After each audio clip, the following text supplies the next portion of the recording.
আজকে দশটায় দলের চেয়ারম্যান জনাব তারেক রহমানের সভাপতিত্বে জাতীয় স্থায়ী কমিটির জরুরি সভা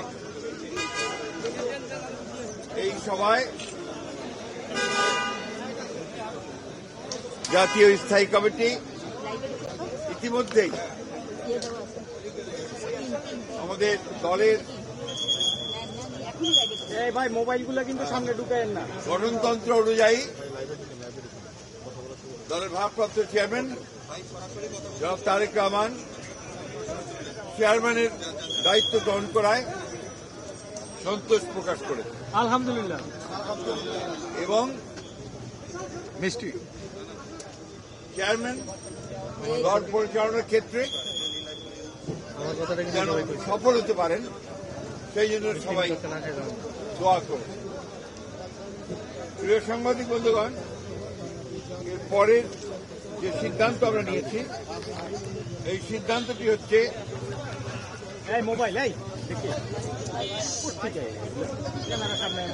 নির্বাচন কমিশনের অনুরোধে বাংলাদেশ জাতীয়তাবাদী দলের চেয়ারম্যান জনাব তারেক রহমান আগামী 11 জানুয়ারি 2026 থেকে জাতীয় নেতা মৌলানা আব্দুল হামিদ খান ভাসানী ও 2024 ছাত্রগণ অভ্যুত্থানে শহীদ আবু সাইদ সহ অন্যান্য শহীদদের প্রতি শ্রদ্ধা জানানোর জন্য তাদের কবর জিয়ারত এবং কিছু পারিবারিক দায়িত্ব পালনের জন্য দেশের উত্তরাঞ্চলের কয়েকটি জেলা সফর করবেন বলে সিদ্ধান্ত নেওয়া হয়েছিল।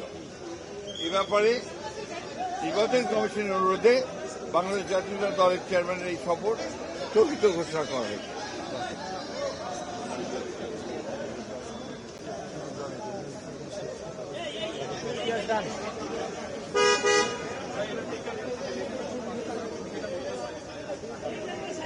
আপনারা ইতিমধ্যেই এই খবরটার সময় জানেন, ভাই প্লিজ আপনারা সবাই খবরটা খুব ভালো করে জানেন যে দেশের যে নির্বাচন আগামী ফেব্রুয়ারি মাসে ভারতে অনুষ্ঠিত হতে যাচ্ছে সেই নির্বাচনকে বিভিন্নভাবে প্রশ্নবিদ্ধ করার জন্য বানচাল করার জন্য একটা মহল বিভিন্নভাবে চক্রান্ত করে। তারা ইতিমধ্যেই আপনি জানেন যে উসমান হাদিকে গুলি করে হত্যা করা হয়েছে। একইভাবে বিভিন্ন জায়গায় রাজনৈতিক দলের নেতৃত্বকে বিশেষ করে বিএনপির অনেক কয়েকজন নেতৃত্বকে গুলি করা হয়েছে এবং তারা শহীদ হয়েছে। এবং গত কয়েকদিন আগে স্বেচ্ছাসেবক দলের সাবেক সদস্য সচিব উত্তরের সদস্য সচিব সাবেক সদস্য সচিব মোসাব্বির গুলি করে হত্যা করা। আমরা ইতিমধ্যেই এর তীব্র নিন্দা জানিয়েছি, ক্ষোভ প্রকাশ করেছি এবং অবিলম্বে হত্যাকারীদেরকে গ্রেফতার করে আইনের আওতায় আনার দাবি জানিয়েছি। আমরা বারবার করে কথা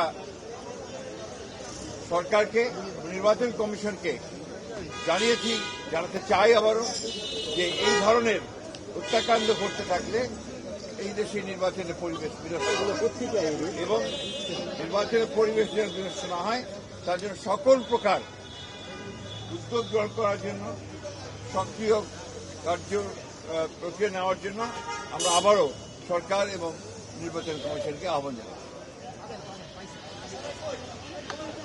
আর ইতিমধ্যে আপনারা সবাই জানেন যে আমাদের গণতন্ত্রের মাথা,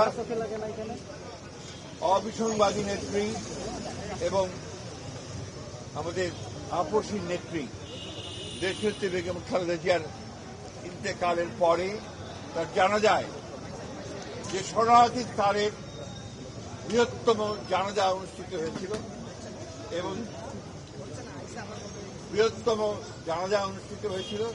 সেই জানাজায় মানুষের যে সমাগম হয়েছিল এটা এই বাংলাদেশের কখনো দেখা যায়। আমরা যারা স্বতঃস্ফূর্তভাবে সবাই এই জানাজা অংশ নিয়েছিলেন, আমরা দলের পক্ষ থেকে সমস্ত জনগণকে আমরা আন্তরিকভাবে কৃতজ্ঞতা এবং ধন্যবাদ জানাচ্ছি এবং আইন শৃঙ্খলা পরিস্থিতি রক্ষা করবার জন্য সেনাবাহিনীর সদস্যরা, সেনাবাহিনীর তিন বাহিনীর প্রধান এবং সরকার যে উদ্যোগ নিয়েছে, পুলিশ, র্যাব, বিজেপি যারা সহযোগিতা করেছেন তাদের সকলকে আমরা আন্তরিকভাবে ধন্যবাদ এবং কৃতজ্ঞতা জানাই। ভারপ্রাপ্ত চেয়ারম্যান নাই থাকে না, আপনি জানেন না। চেয়ারম্যান থাকে না, ভারপ্রাপ্ত হয়। ধন্যবাদ।